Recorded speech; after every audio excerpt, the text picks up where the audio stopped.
It is Tuesday, December 30th. This is Irish Illustrated Insider, and you have joined us for our final edition of the 2025 football season and calendar year.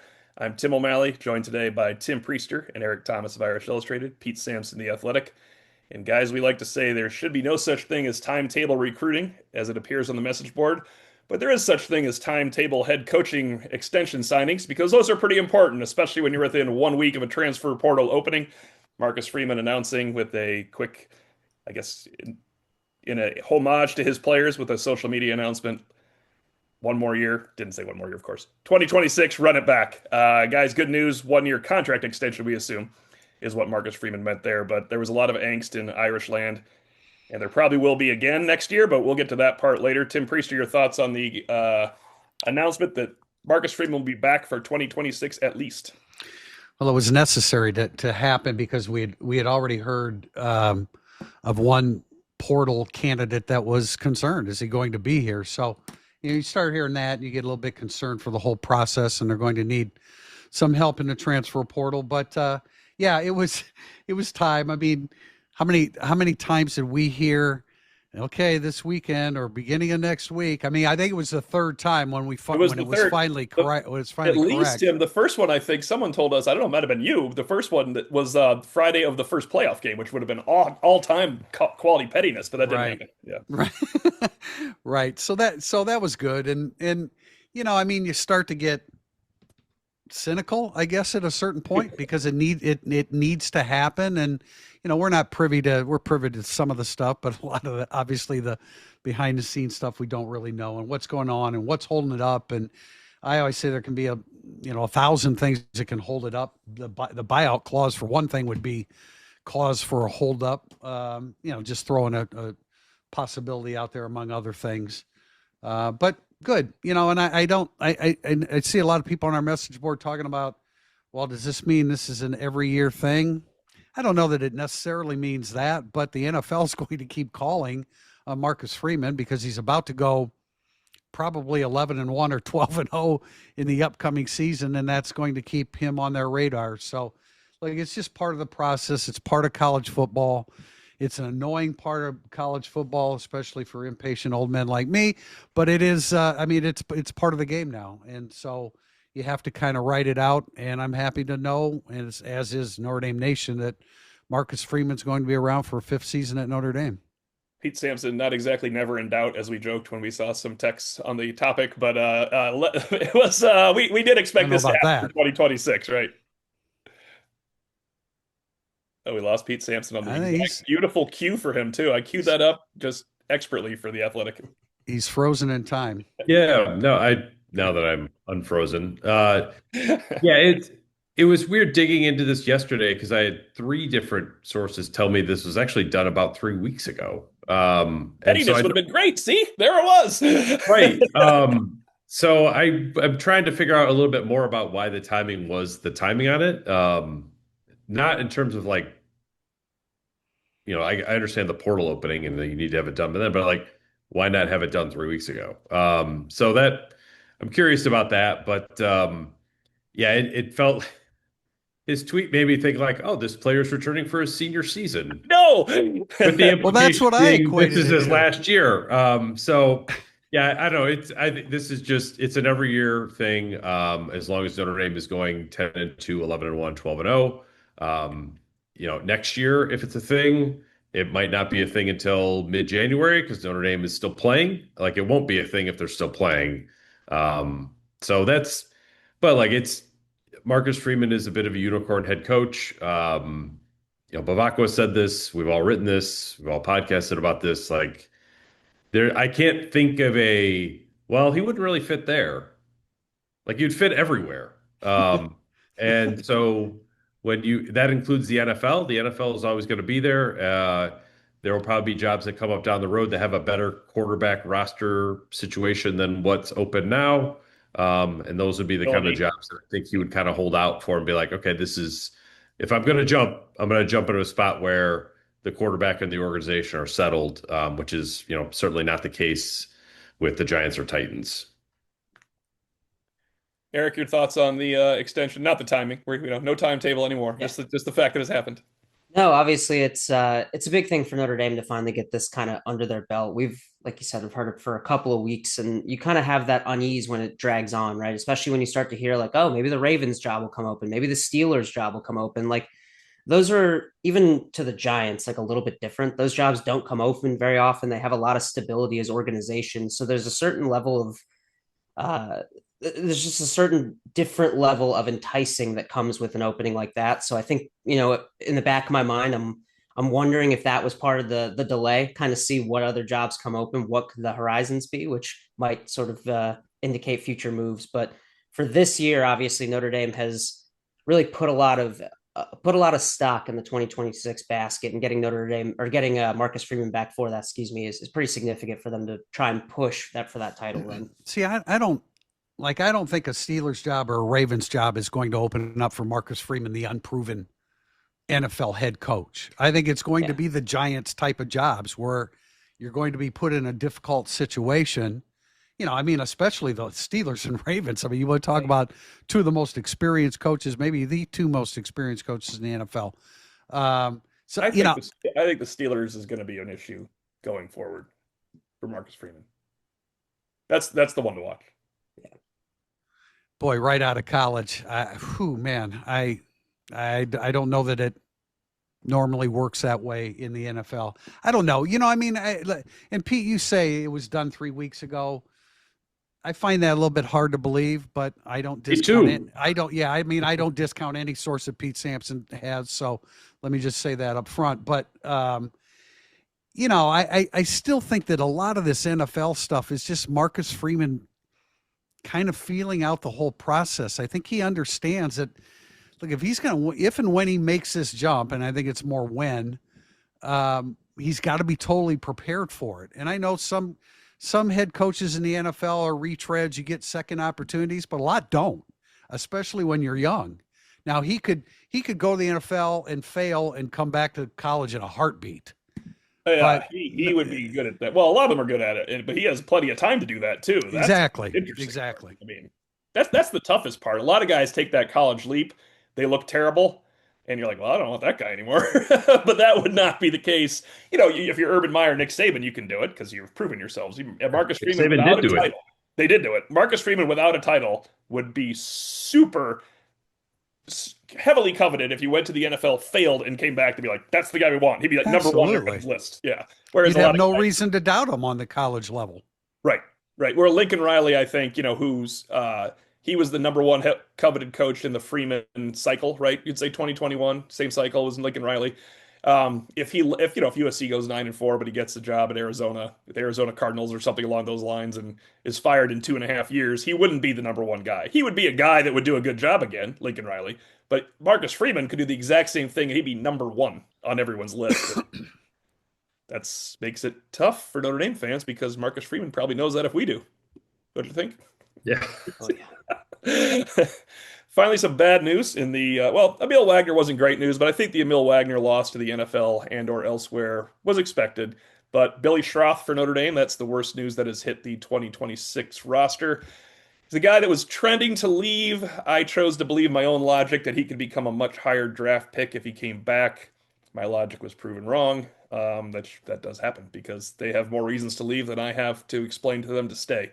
Pete Sampson, Billy Schroth, first big hit, really.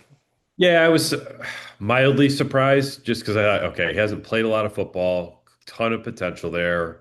I think an injury history, you can look at it two ways. One, you don't have a lot of amazing tape. You got good tape, don't get me wrong, but not a ton of it. Or I've really been banged up.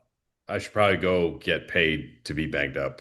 And I think Shroud will be a good pro for a while. So I get it. I feel like it was, kind of a 60-40 situation.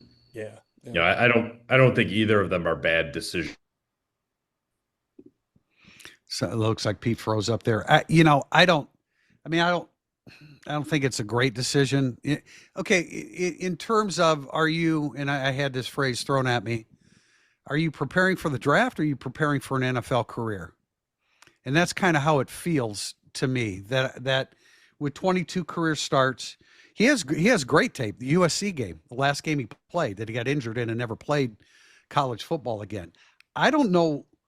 I mean, I think he's a good player, but remember, I mean, it was right before the USC game, one of our podcasts where I said, I It mean, might when have is been Billy Schrouth going to play great football? right. And It then, might have and been then way he, into September. We did that. You're right, yeah, though. and then he played, and then he played great football. But I do know of a former offensive line coach that has an opinion about the decision that he made, and I mean, 22 career starts amidst being banged up in between a lot. It's just not a lot. I don't think it's a. And look, it's his career, and what Pete said about being banged up. You want to strike while the iron's kind of hot. I get all that. It's his career. I just don't think it's in the best interest of his long-term career, which is signing that second contract. I don't think it's a good decision with regard to that. Tim, Frank Verducci had something to say about Billy Schrouth. I find that Nope. strange. Jump Nope. back in. No, there was no. Nope. Okay, Wasn't I him. thought it was John McDonnell. Oh wow, that's a better poll than Frank Verducci. Good job. Who's Yeah, that? the Schrouth thing. Where's he Tim, at? let's put it this way, Tim. I think Schroth would have gone, and you would feel different. Well, we all would. But if he didn't get hurt against USC or missed a game, whatever, played in a playoff run, Absolutely. so then I think maybe he just never left that in his mind. Absolutely. But That I makes like sense. It's when and I mean, I think we all, you know his parents too, Tim. Don't you know him a little bit? Pete, I don't know if you do or not. I do not. Eric, I think that came.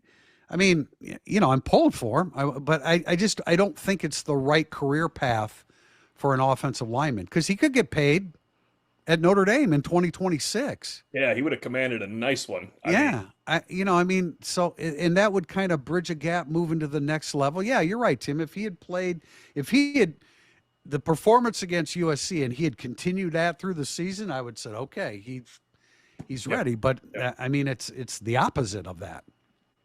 It's probably something worth like watching in the future with offensive linemen specifically as well, especially if they have a little bit of tread on their tires like Schrouth, because with the current shortage of quality offensive linemen league wide, it's just sort of an issue that NFL people talk about all the time. Billy's probably one of those guys who's like sort of perfectly positioned to get bad advice. Like, oh, you played your best ball right before you left. You're going to have your highest maximized value for the draft. If I'm an agent, I'm selling that hard to him. He's caught right in this moment where he can get a higher, whatever it is, 5 figures up front. And it's not significant when you look at the long term, but it's enough to turn your head in that moment. And it's enough that he's probably getting multiple phone calls with the same information selling him that he can maximize his moment right now for the draft. So I think you're probably right, TP, that it's not the best long-term interest, but especially in this moment right now where there's so much like visibility on how much can I make financially versus what can I make in the draft versus how many agents or different representatives can I talk to and get a sample. He's probably like right in that nice niche to get bad advice and make a decision to the detriment of his long-term future. I had an educated opinion that said he's not quick enough to be a guard. He needs to start working at center. Uh-oh. I never heard a lot of good converted Notre Dame centers in the league right now. Well, no doubt, but there's there's only 32 starters out there. So that's true. That's a good point. It seems like half of them are converted Notre Dame players, so it works out really well for that. Before we get to a little bit of roster count and talk about designated exemptions, because that's tough for our eligibility charts these days. Priester, you did remind me, Jasper Scaife has joined Notre Dame for 2006. That comes in the wake of James Rendell being shut down by the NCAA because he once played a different sport somewhere, so he's not allowed to play anymore. But in reality, James Rendell never expected 3 years, but I think just the way the rulings have gone of late, we thought it might be possible. But yeah, Scaife has 4 seasons of eligibility remaining, despite his professional career. He's a hell of an athlete. I mean, he's more athletic than Rendell. For what that's worth. They're both big. They're both long guys. I think Rendell's like 25 pounds heavier. So that would lend itself to a little bit more athleticism, but man, I don't know how you apply a punter in American football to, an Australian rules football player, but really good athlete, works hard. I mean, just a great motor. I don't know how much of that applies to a punter. I think you can probably, I think we all speculated, Rendell, Australian rules football, you can fake punts with him. This guy even more so because he's just a little bit more athletic. He's long and aggressive and everything you want in an Australian rules football player. Pete I'd Sampson. just like to see him putt a few times. Like, yeah, like see a punt. Yeah. He is known for. I'm not gonna fall into the James Rendell training camp like, oh my gosh, the sound of his punts. The 5-tool punter. They're heard over the mountains. He does have. He does. And you're like, oh my god. So I'm just gonna give it some a time. big leg. We're gonna give it some time. Sure. All right, I want an official rating of athleticism and punters. I think we could all agree that 4 would be Rendell, 3 would be Scaife, 2 would be Newsom, and number 1 would be the great John Stott, right? He knows Newsom. I'm not sure what the connection. Eric, you know anything about that? I do not. I'll have to reach out. Newsom seems to know everyone in my experience, so that's just sort of how it works out. I don't know. I think O'Malley's point was the least athletic was the best of the punters. Yes, so. the greatness of John Stott. Make sure everyone was aware of that. Hey, your second career punt is a 70-yarder in Columbus, Ohio, and you transferred from Harvard. I rest my case on person's guts and punting ability. We're going to save roster count and explanation for segment 2 because I'm sure it'll come up with some of our portal talk because I think this is a surprise or a quick surprise. When we thought the USC Notre Dame series was at least on getting off life support for 2 years, looks like it's going on hiatus. Well, it is going on hiatus, and I'll turn this over to whoever wants to go first. Eric, why don't you go first? I think Tim and Pete might talk longer. Eric, you want to go first? Or your thoughts on let's go, Eric, first on this one. Yeah. Most memorable moment. Or just your feelings on the. Oh, just the feelings here. It's a huge bummer. Some of my favorite moments when I was at Notre Dame were the USC game. I was in the stands my freshman year when Will Fuller went past Adoree Jackson. Like I was there when Sam Darnold had the strip sack and the whole defense got on top of him. Like, God, those were some good games. And I've grown up watching Notre Dame USC, so obviously there's a certain amount of emotional attachment and stuff that's sad. But really what I think has stuck with me most the last few days is just it's such a sad fall from grace for USC to operate this way, where every insider is talking about like, oh, they're trying to duck the game because they don't want to lose late and they feel like it's unfair with the MOU. Meanwhile, they've been talking about ducking this game for years. They tried to keep their conference rivals in the Pac-12 out of the Big Ten. Like, they're cowardly. It's okay to call them cowardly, but they're operating in a cowardly manner. And this is the program that for years was like the Alabama, the final boss of the sport. And now they don't even operate with a real sense of self-respect. And that makes me really sad. It's ridiculous. I hate it. I don't want to absolve Notre Dame completely from this. Clearly, they misread the room here because they had leaked out pretty seriously around late season that like, hey, we got a 2-year deal, we're ready to go. I don't know what happened there. I do think USC was sort of a bad faith act. Pete froze again. I just wrote about this in a column today. Yeah, and like I'm annoyed for Notre Dame that they use the time anytime, anywhere. Because then that implies you actually are going to do it. And they're like, actually, no, we're not going to play you anytime, anywhere. That'd be ridiculous. But by saying it, it makes you kind of look doesn't make you look great. But it's ultimately like Jen Cohen, Pete Bavacqua figured this out. Like both of you are both the ADs that ended the series. So figured this out. Yeah, Marcus was the one that said anytime, anywhere, and he was instructed to do that. That was not, that was not his creation, and I agree. I mean, that part's a rookie mistake by Notre Dame athletic administration. But look, it just comes out. USC, if you don't want to play Notre Dame, just say we don't want to play Notre Dame. Say all the things that you said about travel and Big Ten and just leave it at that. But don't start making up stuff like Notre Dame created this problem. You're lying to yourself and you're lying to your constituency. And I mean, to me, that's just absolutely astonishing that would do that. Notre Dame chose not to play in a Pop-Tarts Bowl. Their opinion is the only one that matters there. USC can choose not to play Notre Dame. Their opinion is the only one that matters there. But don't then try to turn it around and say this is Notre Dame's fault. I realize Notre Dame painted himself in the corner with the anytime, any place comment, but I'm not sure that should necessarily be interpreted literally. There are 13 weeks in the season. You're 12 games and week 0, and USC gave Notre Dame one option out of 13. Well, the rough thing, yeah, well, yeah, that could be playing 11 straight weeks. But the other issue is when you say any place, anywhere, anytime, you're suggesting you don't always have to play home games either, which is not something you want to throw out there. Obviously, they didn't mean it literally because any place, anywhere, anytime means as long as we get a home game involved in this thing. So it's not exactly. I almost wish Notre Dame was like, fine, we'll go there next year, Yeah, whenever you want. Like we'll move stuff around. And like if the week 0 thing from Notre Dame's point of view, like I realize as an operating principle, it's not great, but if your first game is Wisconsin and Purdue, that actually is not that difficult. That's it's not A&M in week 2. the irony is it would be easier to start with USC in week 0 in South Bend, Indiana, or excuse me, at USC and play Wisconsin than it would be what they did this past year with the standard Right. schedule. Way better. You would have to get Rice. The problem was the Wisconsin spot is not Rice. That opener. I know Wisconsin's down. It's still not Rice. No It's doubt. a football game you're involved in, and if you're playing USC the week before, that would be a harder football game that you're involved in, even with Pete, a 1-day arrest. Pete, can you speak to when USC said week 0, like on a permanent basis? I think it was just for these 2 years. I thought it was just this 2 years. Yeah, because the schedule, the series was stopping anyway.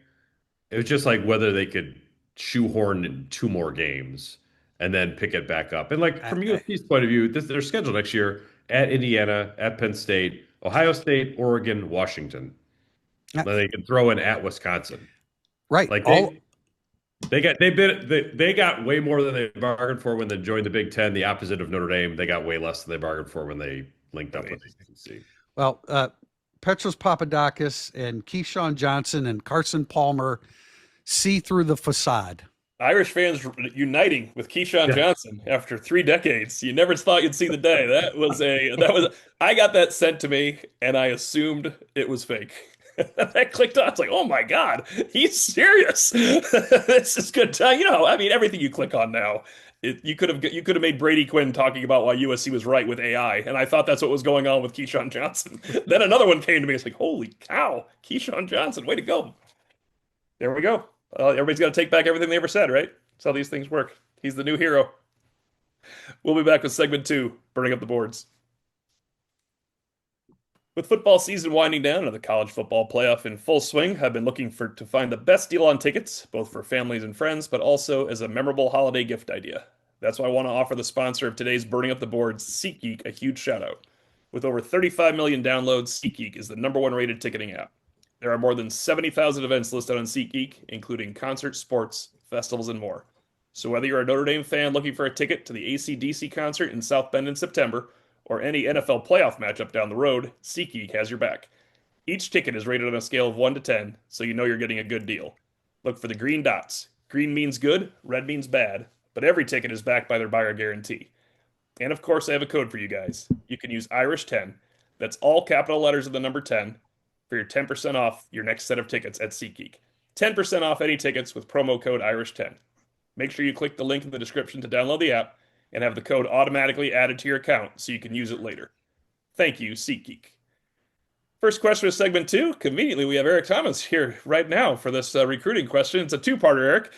N. Jacobs 3 says, if Brian Kelly is a below-average recruiter and Marcus Freeman is an above-average elite recruiter, what should be the standard exception for Notre Dame recruiting with the new college football landscape? In other words, if there's a next coach, what should we be looking for? Let's handle that part first. Yeah, I think when you look at where Notre Dame recruiting is now, we like to give a lot of credit to Marcus Freeman, and obviously it's the Marcus Freeman era, but I think it's worth mentioning that in his tenure, like Notre Dame has tripled the size of their front office personnel department. They have gotten NIL light years ahead of where it once was. Like there's a lot of background organization stuff that's working well for Notre Dame right now that as long as those pieces continue to operate, even if you did have to switch out some of the individual people, you're going to see a raised floor from where Brian Kelly was. So I think Notre Dame has put themselves in a position where they're going to be pretty consistently, as long as people are hitting their marks, like within the top 10, even maybe competing for the back end of that top 5 on some good years like they were this year and number 4. But Where you would, I guess, potentially want to ask the questions is like how much continuation of that stability in the NIL operation, the fundraising operation would continue with a new coach. How much alignment is there behind the people involved to continue those processes moving forward? Because ultimately, right now, everything has at least some element of a valuation conversation, right? How much is it worth it to pay this individual to come join my football team versus the market of transfers or whatever else? So as long as they can continue to be aggressive and be, toward the top end of the sport, they're not number one, but toward the upper echelon of the sport there, I think that they would be able to continue, the raised floor that they've established under Marcus Freeman for the long term.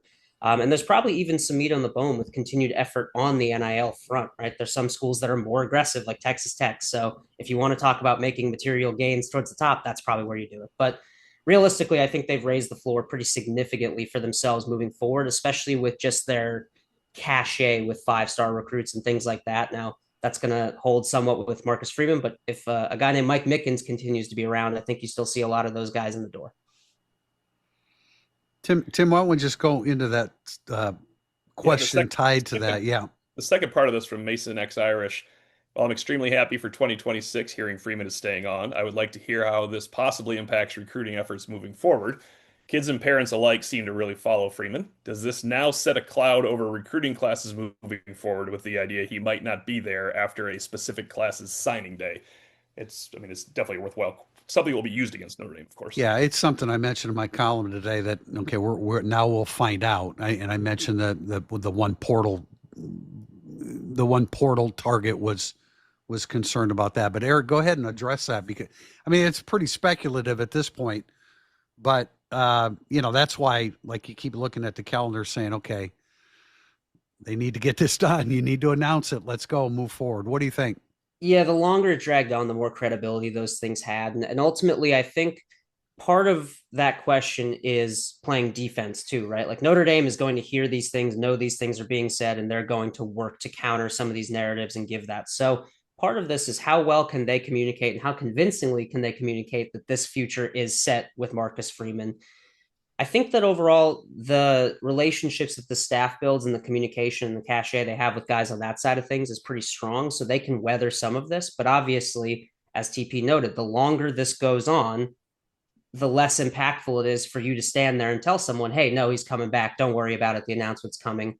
So the more this stuff goes on, the more those hits will come. We saw it at the end of the Alabama years when people would just say for years and years, oh, Saban's going to retire. And those last couple of years, you heard more recruits talking about like, oh, well, I heard Nick Saban was retiring, so I went to Georgia or Tennessee or whatever. So there is some validity to that. Obviously, the extension is going to lock things down for the immediate future. And quite frankly, I think for Notre Dame, they're probably going to be in a stable place to work around that until next portal cycle. But the 2027 class is going to be an interesting litmus test because you're going to hear a lot of it. You're going to hear a lot of coaches talking about how Marcus Freeman won't be there, and younger recruits who go into this thing with relationships being such a key tie, even with all the other factors. They're young, they're impressionable, they really want to latch onto those relationships. That's where you're going to see a real test for Notre Dame is with some of these young guys and just how much do they trust that this is something that's beyond, a 1-year rental. Because for 2027 kids, there's no assurance that Marcus will be the coach for when they arrive. This 1-year rental comes ahead of them. So it's just going to be an interesting sort of dynamic to play, I think, especially with the younger group of kids. I would be surprised if it had much impact on high school recruiting because I think these kids know, like, all right, I'm going to continue to Notre Dame because Marcus Freeman's there. And then Marcus Freeman leaves. Well, then I can leave too. And that could be a portal player. That could be a high school commitment. I just think the freedom of movement for the players would reduce my well, I'm not going to commit to Notre Dame because something might happen down the road. Because if it does happen down the road, you're still free to do whatever you like. I'd be more interested, let's say Marcus Freeman did leave. Do you have more of a Penn State situation where your class totally collapses? Or do you have more of kind of an LSU type where guys are committed and you stick around a little bit?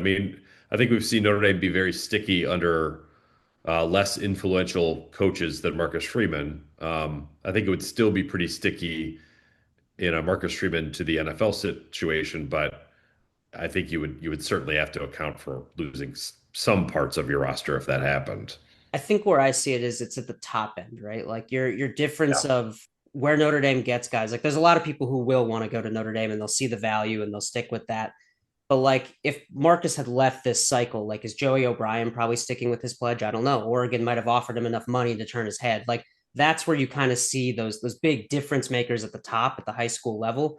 Their opportunities are enough that I think that they could move because at the end of the day, choosing hard at Notre Dame is something that some guys will do for the process and everything else. But when you're at that top end and you see yourself as that future NFL guy, I don't know that you necessarily want to mess around with that first year.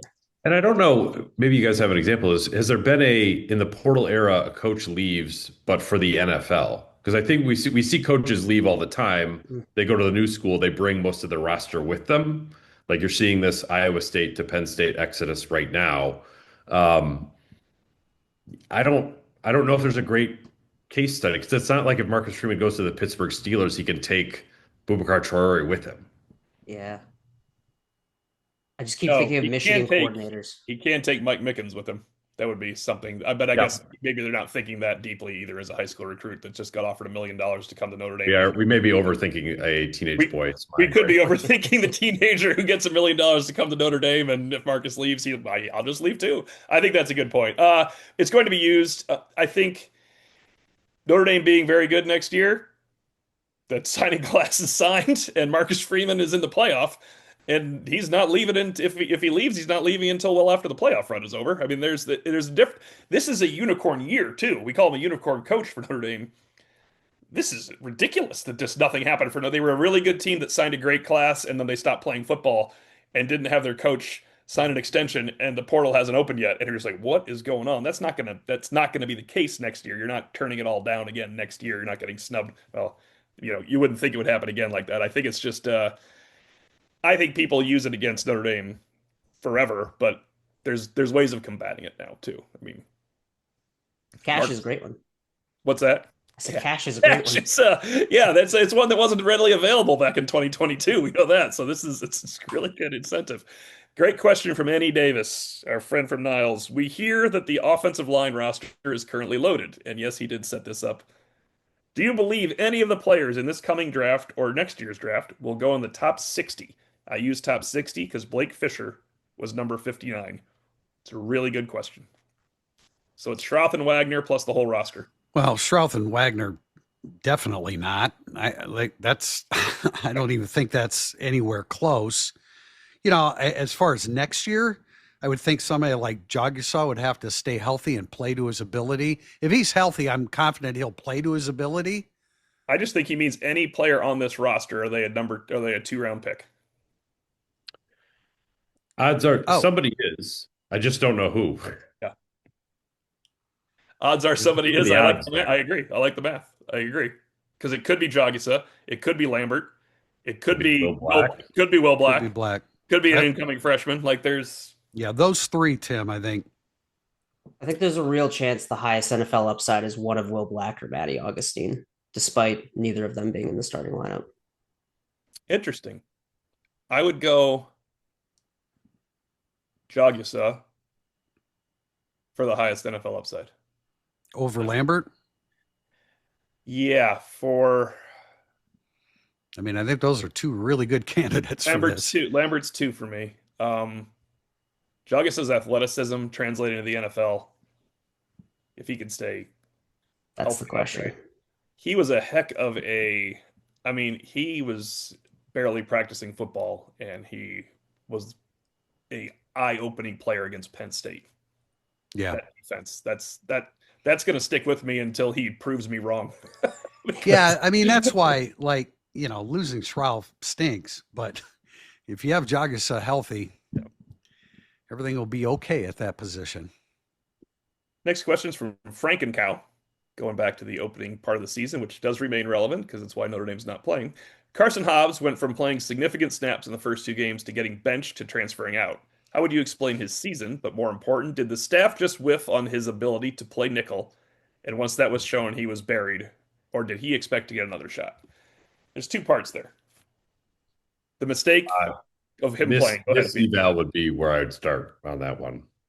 Like I don't know, like maybe Carson Hobbs would be a good outside corner or a college able outside corner. I mean, he was just told like, here's your first start, Malachi Tony, and then after that, how about Mario Craver or Casey Concepcion? Like, also nobody else on the defense knows what they're doing. Have fun. Just had no chance. Yeah.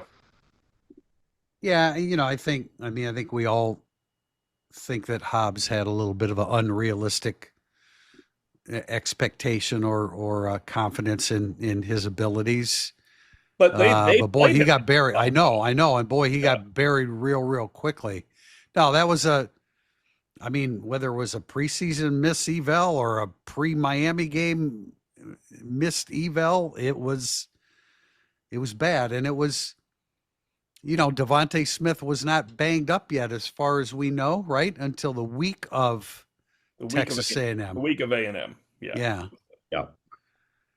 So, Yeah, they were kind of stuck with him for A&M, Hobbs, because if he was 1B and Smith was one, I don't know how that would be a thing, but if he was 1B and Smith was 1A, or if he was even 2 and Smith was 1, you weren't yet going to Dallas Golden, who had never played nickel against Texas A&M. It was Carson Hobbs. That was your choice. Or you had the foresight of what they did against USC when they realized that maybe Leonard Moore can do this because he's better than everybody else at everything in the secondary. yeah, Malik, it's not like after Notre Dame played Miami, it's like, oh wow, this Malachi Tony's going to be pretty good. I mean, the whole South Florida knew going into the season what he was going to be. And he was better than that. He was better. Yeah, he's better than Yeah. that. He's something. Question number 4 from Maltese Irish. Please share as many updated / insider portal edition rumblings as humanly possible. Pete, we haven't heard your opinions I don't have a lot of on this. rumblings. Well, I mean, yeah. I know there is. I wrote down his name on my notepad that's not in front of me right now. There's a defensive end from Miami, Ohio that I've asked about more around Miami, Ohio, and they're like, "Oh, this guy would be. This is somebody that would fit at Notre Dame." You I don't just know. broke the Irish Illustrated internet with that defensive end from Miami of Ohio that we can't name Yeah, off the top of our hopefully head. my internet held up and you heard I say of Ohio. Yeah. But yeah, I gotta think that they will. It won't. There are some depth pieces they can get out there too, like Ty Washingtons of other positions. Like at this point, if you were asking us about portal targets at this time a year ago, I don't know if we were talking about Ty Washington.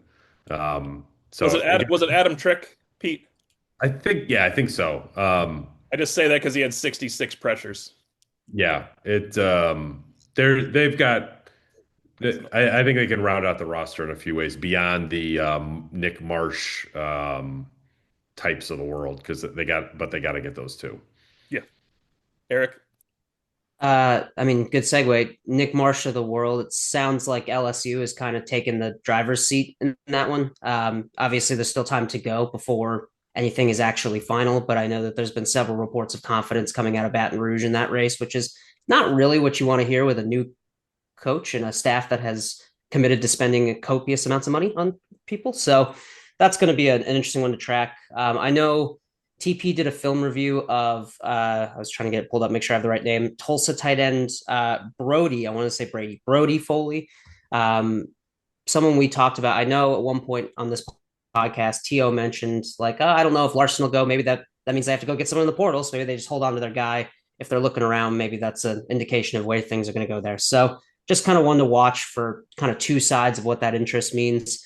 The other one that is just sort of, I guess, interesting from portal rumblings is as much as Hollywood Smothers is a guy, I think this is mentioned here, Hollywood Smothers is a guy that we really liked and some of the media really liked. There's been a little bit of cold water thrown on that. So just an interesting one. Very quickly, there could be, I believe there's a team play in the playoff that might have a running back that Notre Dame could look into when their team's done playing football.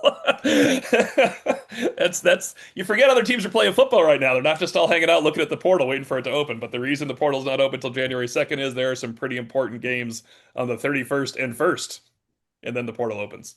Yeah, I really like Brody Foley. I mean, He's a number one.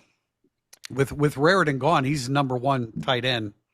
You need a number one tight end. It makes Yeah, your tight end really good if you have a number one with him. I'd be curious, Eric. Do you know anything about like why didn't he play at Indiana, or was he just not ready? He didn't catch a pass in 2 years. I don't know. I looked at when I was talking to you guys about that kind of in the background. I tried to look into his background a little bit and get a sense of like what happened at Indiana, and pretty much everything was just sort of like, yeah, it just didn't quite click. So I don't know. For some reason, it didn't quite click. Maybe it was an issue of where Indiana was in that moment or the roster or something. But yeah, and we've talked about Mateen Ibaragba, who you really have to, you get a highlight film of this guy and he's sensational. And then you watch, then you're looking at film of Hollywood Smothers going against Wake Forest and you see him get washed out. Look, Notre Dame needs a defensive tackle like that. The guy's a playmaker, but he also, the whole 1/11th of a defense is important. And a lot of times he gets washed out because he can penetrate, man. He can penetrate, but if you penetrate in the wrong gap, you just end up getting washed out of a play. And then now the guys to the sides of you and behind you have to compensate for you getting, rolled out of the play. But they need a player like that because he is a playmaker. Chaz Coleman, that's probably not realistic, right? Boy, he could. There's future there, Eric, right? oh yeah, he's a good player. Yeah. One more, I guess I'll throw out, and I don't actually have the name to tie to this, but it was put on my radar that Notre Dame was at least doing some due diligence on one of the wide receivers from Auburn. At the time, there was two in the portal. One of them was not named Cam Coleman. And I want to stress that the mutant named Cam Coleman is not the anonymous Auburn receiver. Everyone in the country wants him. I don't think he's going to spend his final year of eligibility actually going to class in South Bend, Indiana. Well, it's also snowing, so no, you don't think so? I thought that would be when he hit that would be an interesting. Tim, Snow will be melted by the time he shows up. Yeah. Tim, I think maybe we should tie in a question down here below that I was supposed to read from. I agree with you because I'm going to Okay. see that question anyway. So I'm going to read the. Go ahead, Priester. Go ahead and read that one, and I'll throw a different question in. Baby Kutria, based on insider intel and roster movement to date, can you tell us how many additions at each position you foresee when the portal opens, which, by the way, is January 2nd? I could start with one QB, one running back, two receivers, and one tight end to round out the offense. You guys heard any contradicting things on that? And no offensive lineman. And no offensive lineman. I will. Yeah, I would just say, like, as I was going through the scholarship chart, I was surprised how many receivers are on it. Yeah. I wonder if you can. He'll bounce back here in a second, but You would have 15 receivers. You'll definitely lose one or two, though, from the bottom of that chart. I would think, but still, that's a lot of receivers. And again, in this area, you kind of need a couple of those receivers to go away. But with the Donovan Heinisch news, we were already talking about two defensive tackles. Notre Dame knew that, so they were talking about two defensive tackles because they knew it was possible. Now, I not knew it was 100% happening, but this was the thing back in late November. So it's not like Notre Dame wasn't looking towards we need two tackles. Because let's say Donovan Heinisch decides he can play, feels great. He goes on that on the Rob Hunt plan in the spring where he rejuvenates his whole body, feels fine, let's give it a shot. If you're Notre Dame, you still have to think January 2nd through January 11th. Well, we might lose Donovan Heinisch in game 2. So we need somebody. You're definitely augmenting there. But I don't think it's going to be 3 tackles. I've never heard 3 tackles, but I've always heard 2 tackles with nod to Heinisch being one of the reasons. Yeah, and then getting Onye back certainly would help. You need a. You also don't know that before the portal closes. No, true. No, but if I could just jump into that area, you need Cole Mullins to continue to proceed from where he was. Chris Burgess, I think he's probably more of an inside guy than an outside guy. Definitely. Can you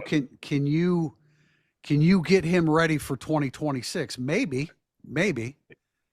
You need guys like that to hit because it's not a great. It's the good not news a is great he put situation. the weight on already, right? He put the weight on already. I believe so. Yeah, he probably needs more though. where he was listed at 275 preseason. That probably went up, but he still needs to add weight. I mean, that interior defensive line, that alone can prevent you from playing for a national title. I mean, that would be 7 right now with the 2 defensive tackles. Let's say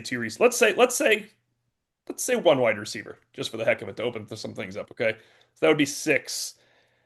Linebacker is just really hard because they can't start, and they really can't start when KVA comes back.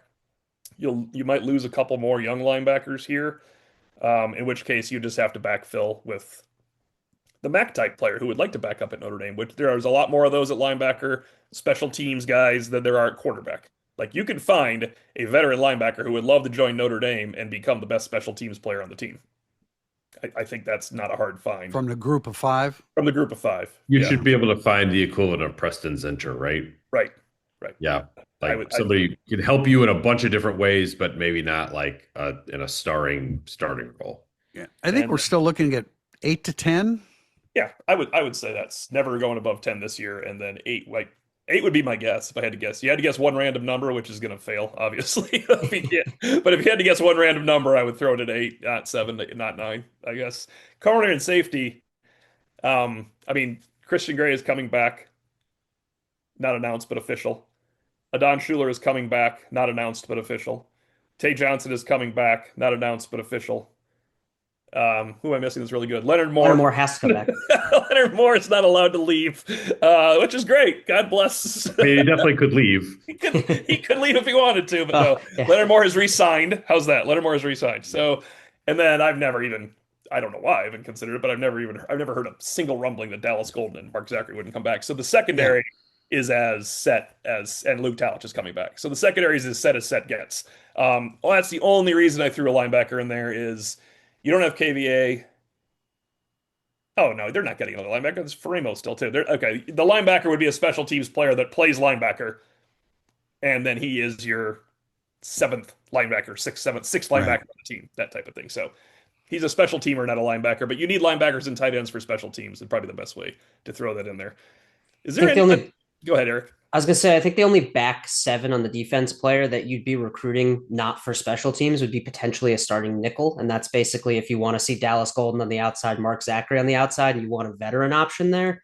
I could see the utility or the argument there, but you also have just 12 really good young corners. At some point, you got to find a place to put them on the field. So two incoming really good. Yeah, I don't know if the juice is necessarily worth the squeeze there, especially because nickel is an increasingly valuable position compensation wise. So I don't know that that's a requirement, but that's the only place in the back 7 I see a logical argument for. If I had the budget, if I had 10 units to spend on portal acquisitions, I would spend 4 of them on a defensive tackle, 4 of them on another defensive tackle, and then probably 1 on a wide receiver, and then just take whoever's best available. I mean, I think they can get by at every other position except defensive tackle. Yes, I agree. I'd need an 11th unit, Pete, for wide receiver, but I'm going to push the boundaries of my units here and just steal money from somewhere else. I'm going to get somebody on the team. That's how it's going. Onye's return is key. And he played, in November, I thought he played really, really, and in October a little bit too. I thought he played pretty quality football. I'd like to know if they feel like that will go their way or not. Yeah, I would like to know too. And then everything you've heard is, later rather than sooner as far as a decision. I mean, what's your guess with the way that decision goes? Considering what we know about the situation, what we don't know about the situation. In 2026, with the open-mindedness of, junior college guys, getting all that eligibility back, I would think one would think that Jason Onye would be granted an additional year. I would feel better if he had already played in the NBA. Yeah. Baylor could add him to the roster. Yeah, I'm going to guess it keeps going badly for Notre Dame. Well, that's kind of, think it's going to go that's kind of how I feel it. Yeah. But you would, why not? Why? I mean, that would be the perfect reason to give a player another year. I would think that just with some humanity, he could get another year here. It all depends on how much stuff gets in the way of that logic, but there could be stuff getting in the way of logic all the time. Our next question is Terry Benedict. We're switching gears here. After every playoff game, our board will tell you Notre Dame could have beaten either one of these teams. But in reality, which teams would have given Notre Dame trouble and why? Let's start with Miami. I could give you one reason why they give Notre Dame trouble. Just too I soon. give you two. I'm sorry, but yes. We'll play defensive end. Number 3 and number 4. Yeah, so that's we'll start with that game, guys. The Miami game. They play a good team. I think Notre Dame would win. I don't think they would run them off the field, though. I think Miami is legitimately good. Yes, I think Notre Dame would win a rematch. And I think they would lose a rematch with Ohio State. I think they'd be in a better position to score than Miami would be. Yeah. Yeah, that's a great way of putting it. Now let's go to the let's save Ohio State, because we all know Ohio State, if they're right, is the best team. So how about IU and Alabama? I think IU in trouble. Simpson just looked totally lost. I'm not a big Ty Simpson fan, and I think that Notre Dame's defense, the way it's playing at the end of the year, would expose him to be just kind of a good quarterback, but not as good as everyone seems to think. Notre Dame would have won in Tuscaloosa. Yeah, I think Notre Dame would handle Alabama because they wouldn't be able to run the ball, and you can't throw the ball in Notre Dame if you can't run the ball. There's one way of looking at it. Two ways of looking at it. They're all interrelated. Tough one would be IU would stop Notre Dame's running game other than the big runs, I think, which is that would be my concern there. Indiana is, I think they're legit. I agree. Yeah. I agree, Pete. I agree. Yeah, in the same way, I think they would have made Ty Simpson look very average. I think Mendoza would have thrown the ball with some success on Notre Dame. don't. That's where we differ. I think Notre Dame would handle Mendoza. IU would handle Notre Dame's running game, other than, you don't handle when Jadarian Price or Jeremiah Love breaks one. Yeah. So you can't handle that. But I'm not saying 300 yards, but I think they would handle Mendoza the way Ohio State did. It comes down to are those two clutch throws completed? Are they at Christian Gray? Are they at Devontae Smith? Or are they at Leonard Moore? yeah, I know. He seems like he always hits those clutch throws. He did. He was 3 for 3 on the 3 that mattered. Penn State and 2 against Ohio State. I think Notre Dame would beat Indiana in the lowest scoring game of the season by A Big far. Ten championship game rematch, but Notre Dame wins it. Yes. Yeah, I think it would be just brutal pulling teeth for both offenses, and I think Mendoza would have trouble against Notre Dame secondary. We're not having 45 Notre Dame opt-outs here, right? Because they're in the playoff. They're going to have. What do you think about what do you think about Georgia and how much they've improved since last year when Notre Dame was clearly the better team on the field against them? I think Georgia would be a tough team to score on. It would be another low-scoring game. Yeah. In that one. I think Georgia could be the best team right now. I think you could.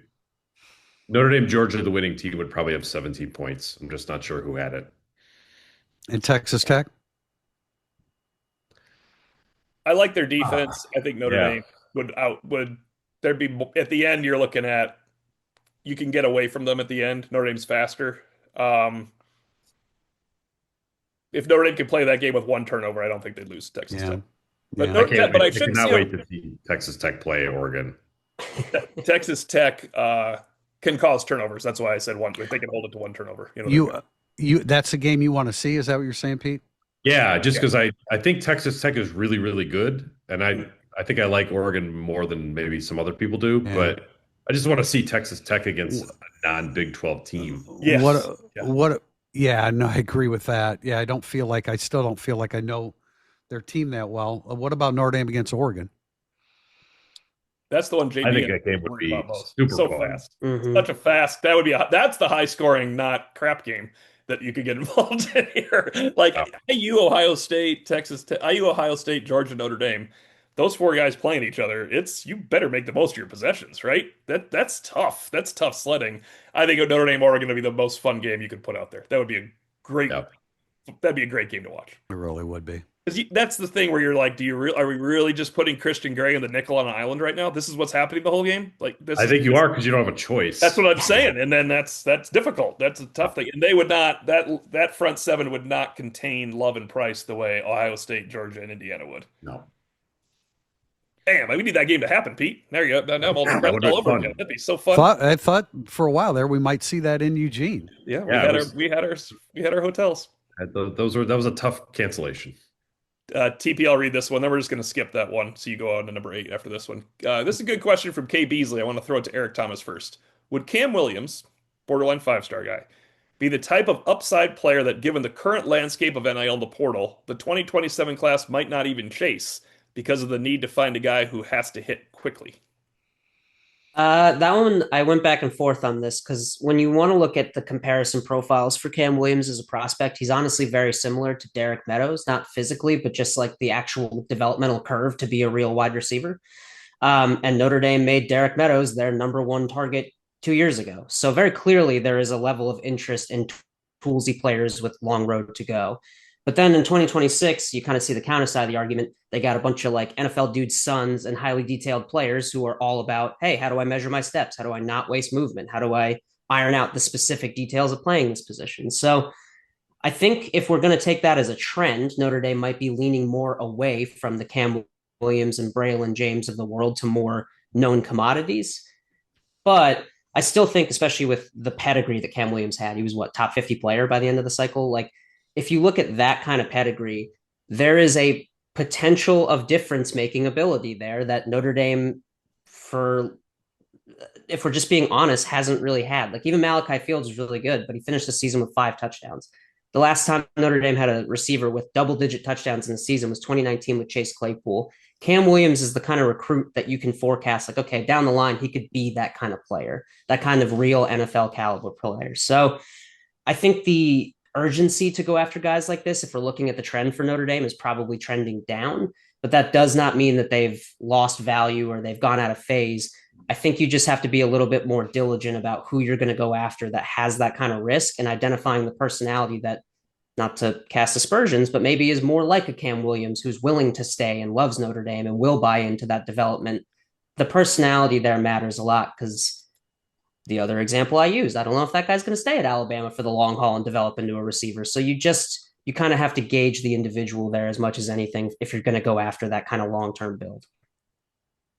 We knew, like Notre Dame knew that Cam Williams it was going to take time. They always knew that, right, Eric? Yeah. No, he was a camp impressive guy for tools, not for skill set. Well, I think that's why it was a good question by Beasley. I think Beasley's listened to us enough to know that that's it. Yeah, that was a good question. We have a question from Shamrock, Florida, Shamrock FL. Please rank these 2026 predictions in order of most to least likely to happen. He did well with this, Tim Priester. Go ahead. He did well with these 5. Because it's difficult to rank them? Is. So he did a good job. Go ahead. I'm sorry to interrupt you. That's all right. First one, CJ Carr is a Heisman finalist. Notre Dame appears in the national championship game. The Notre Dame offensive line wins the Joe Moore Award. Boubacar Traore records 11.5 sacks. And then number 5, Marcus Freeman leaves Notre Dame at the end of the season. I ranked them like 13 different ways. He did such a good job because he didn't say CJ Carr wins the Heisman because that's just like the least, those are least likely things. You got to win the award. Notre Dame, he didn't say they win the championship. He said they go play for it. Both of those things help Marcus Freeman, number 5. It's part of it. So, Pete, why don't you go this one first? I'm going to let you take the heat on this one because I did write mine down and I will not lie. Here we go. Yeah. I thought Heisman finalists would actually be number 1. I agree. I think that's sort of the easy path. Like Notre Dame probably goes 12-0, 11-1, because you have a Mendoza type of season. I think so. Everyone knows who he is, got sort of built-in brand awareness. After that, it got pretty murky for me. I went Traore number 2. I realized 11.5 sacks is actually a much bigger number than people give it credit for. Yeah. I also thought the way that he was playing last season he's got that. He definitely has that ability. Beyond that, I'd say like probably Marcus Freeman leaves Notre Dame at the end of the season would be 3. Joe Moore Award 4 appears in the title game 5. I did CJ Carr 1 because you can appear in the title game, you can not appear in the title game. He's the best player on the team next year. He'll be one of the 3 best QBs preseason. You look back at the preseason QBs this year, none of them were the best QBs at the end of the year, but he'll be one of the 3 best QBs preseason, and I expect him to continue that. I put Freeman 2 because of all these things helped Marcus Freeman be in such a huge position, and I'm going to explain this in a second. Then Notre Dame national championship appearance 3. I put Traore all the way down there at 4 because that's like third all time in Notre Dame. People don't understand what 11 and a half sacks means, Pete. That's a great point. I mean, Justin Tuck 13 and a half, Stephon Tuitt 12, 12 and a half, and then you're right there. That's one guy getting all the sacks. And then I think the Joe Moore Award's hard to win when you lose Billy Schrauth and Emil Wagner. I say that about Freeman because I want to throw into this podcast at some point. When people say it's an annual thing, it's going to be an annual thing next year. I think if Freeman stays next year, you get a little less annual, and you could at least maybe rest for 2 years because this is the championship run, the 2026 team. Before even the anger and everything that happened to Notre Dame, CJ Carr can easily go pro. Kingston Viliamawasa can easily go pro if healthy. Leonard Moore will go pro. You'll lose Adon Schuler. Tay Johnson can go pro. You lose Christian Gray. Charles Jagasa, if he has a good year, can't stay in college football anymore because you got to get the hell out and go get paid for getting injured. Anthony Knapp probably would stay. He might be the senior captain situation. But you just lose enough. I think if Freeman gets past this cycle, it becomes less of an annual thing. But Notre Dame playing for a national championship with CJ Carr winning a Heisman and Marcus Freeman going 13-1 or 14-2, that puts him in the catbird seat for whatever he wants right there. Yeah. Pete, you're muted, by the way. Can you hear me? Yeah. There you go. Eric, why don't you jump in here? Yeah, mine's going to be a little bit different. I actually wrote Freeman number 1, specifically because leaving ND at the end of the season, between the NFL interest and just the deep-seated feeling in my gut that Arizona Cardinals head coach Ryan Day is a reality rapidly approaching me. That one makes me nervous. CJ Carr, number 2, kind of the same reasons you guys laid out. We expect it to be a successful season. When there's a successful season at Notre Dame, the quarterback gets eyeballs, and he's a very good one. I wrote the Joe Moore Award for number 3. The Joe Moore Award does tend to have a few stalwarts kind of in the finalist list, which is really just where you need to be to have a chance to win the award. And at that point, it's how did you play in November? I think Notre Dame has a good chance to make that list on recognition and talent and win it in November. I wrote the title as number 4. I think it's hard to do the at-large title beyond kind of the back end of the list because it's a national title in a 12-team playoff field with hundreds of teams competing. But and then I did Traore last. Same reason T.O. said. It's a rare number to hit.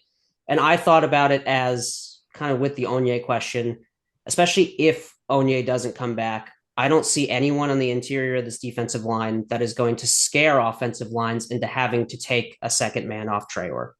So I like the deep. He's just going to be hitting double teams all season if there's no one on the interior. I like that, and I think that's applicable to Miami. Not that those defensive ends needed a whole lot of help on their own, but I think, going into the season, there was a lot of questions coming out of South Florida about, wow, are these defensive tackles good enough? Well, Moton, I think in particular, has really really risen, and that can only help your defensive ends. So, Traore to me is 5th on the list because that's just such a big number. I mean, he could have a sensational year, and come, and just not have 11 and a half. CJ Carr's, I think, an easy number 1 for me because, like Pete said, I mean, he's a proven commodity. Everybody was talking about CJ Carr at the end of September, so he's already a name out there. Our name appearing in a national championship in 2026. I'll put that number 2. Why not? I'll just take a chance with that. Marcus Freeman. I don't know where. Like I wrote a column today, and before I sent it to Eric, it's like, let me rework some of these. Could he leave after next year? Yeah. Could he be around for a couple more years? I mean, yeah, I think so, because I think he's pretty calculated, and I think he's going to, him and his representation are going to evaluate when the iron is hot and when it's the right time to strike from the NFL. And he's just about to turn 40, and maybe that's not it. He's a sensational college football coach. Is he going to be a great NFL coach? Is his coaching style going to fit on the NFL level, maybe over time. I'm not sure right out of the chute. You don't want to. The last thing he wants to do is make a mistake as to the timing as to when he goes to the NFL. So I'm not sure where he was. Notre Dame winning a Joe Moore Award. I have that number 4, and then Traore number 5. Well, I bet you the random person listening to this can't believe we say that about Traore, but you just got to look at those stats in Notre Dame history. Yeah, and it's not. Eric's It's not. great point too. It doesn't even if Onye does come back. It's not Warren Sapp. Like I know he could have a good year, but Going to play in 16 games. You got to account for that too. yeah, well That's that's true. true. If the championship game happens, he can't get his. Well, that's a good There you point. I go. didn't That's think all in right. those terms, but still. 11 Anyway, and a half is a big Shamrock number. FL, great job, made everybody think because the reason I stuck with Freeman too is all those things are good things for like all those things help Marcus Freeman have the choices he wants in life. This is if all those things happen, goodness sakes, that's Yeah. what happens when you play for championships. All right, there's a fun question at the end, so this is the one that may bog us down a little bit from Rise and Resign. Great name. Do you want the playoff to be bigger or smaller? You cannot say the same. You can give me only one reason to support your choice. That's a tremendous question, and I'm going to respect him on the one reason. You got to shrink it or make it bigger. No, I would say 16, and let's keep it. I don't want to. I mean, as soon as I go to 16, they're going to be talking about expanding it.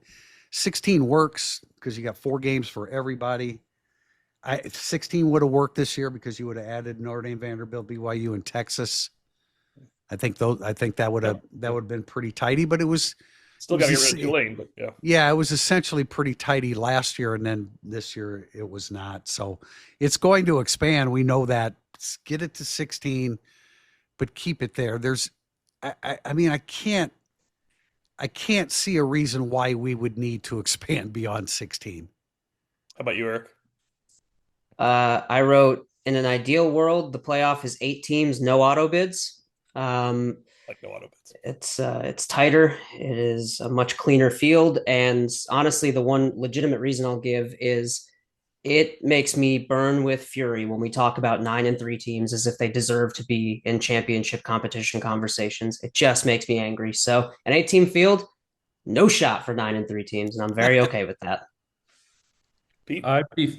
I'll be fine with 14 just to be different here with 2 buys, because then those buys probably go to the Big Ten championship game winner and the SEC championship game winner, and like that is an accomplishment probably worthy of a buy. So, but then I hate the auto bids. Just get rid of it because I do think if you go to 14 or 16, the odds of catching a worthy group of 5 champion or group of 6 now are really good. Like Boise State would have made it a year ago in that scenario. Obviously, the Cincinnati team from way back would have made it. And I think people just have lost sight of the fact that like the group of 6 isn't what it was 5 years ago because all those really good teams are now Power 4 teams, short of Boise. That's a good point. Well, and the good ones could get poached from their 2 best players, which ruins your team. Exactly. So I'd be fine if we just made it a little bit harder for the group of 6 to get in or the group of 5 to get in. But yeah, I wouldn't go any bigger than that. I side with Eric, as long as you get rid of auto bids too. But I want to point out real fast, Tim, because I was thinking about this. You had Notre Dame, BYU, Texas, Vanderbilt. You also got to add Utah and USC because you're including Tulane and James Madison. Because that stinks. They're part of the 12. Well, I don't think Utah belonged. But I'm okay. Then I'm saying you want James Madison and Tulane in the 16-team field because the next teams listed, those aren't one of the top. Okay, no, teams. you're right. You're right. Yeah, no, that's fair. You can't have Tulane rematching Ole Miss ever again. This is No. insanity. That's insanity. You write in a new rule and don't let it happen on the spot. It's amazing that game happened on television. That was collectively signed a Wow. memorandum of understanding on this podcast. We have a memorandum of understanding. This is BS. We're not doing it. And the worst of the bad beats of all the bowls up to this point, since this is one of the things I do, was the Oregon James Madison game. Oregon not covering. That was they seem like that they was won a by a million. crime. I watched 0 snaps at a family Christmas party. Willfully, happily, did not watch any, but that- it seemed like they covered. Yeah. All right, I got to bounce quickly. So we are going to read this question in the PA Irish 5. In the spirit of New Year's, give me your resolutions for the 2026 offense or defense. PA Irish says for the offense, he wants a 1,000-yard receiver, and defensively, he wants a consistent front four pass rush. Good luck on number 2. Go ahead, guys. My New Year's resolution is the same for both sides of the ball. Have a better understanding of what you're watching in training camp. Offense. I mean, there could. I just realized you didn't mean us, but you meant them. Yeah, no, I don't mean me and you. Yeah. We don't see enough anyway to know. Anyway, 1,000-yard receiver. I don't give a damn about that. You got to score in the red zone. Yeah. You got to score touchdowns in the red zone, man. I cede my time to Pete Sampson. That's fantastic. That was the whole thing right there. But Tim, if I had to pick one thing, scoring in the red zone is key. But that's tremendous. We need to wrap up because I need to talk to you about something. All right, go ahead, Eric. Eric, you got a good one? Double-digit touchdown receiver on offense. Already kind of alluded to it. On defense, all 4 of the top 4 linebackers finish with over 3.5 sacks. If you're at that point, you're probably looking at a top 10 defense in the country. What about this tweet? I'm going to take instead, before we go, this tweet. I'm back, 2027. Oh, that'd be nice. There's New Year's resolution for you right there. Make our lives easier. Notre Dame fans happier.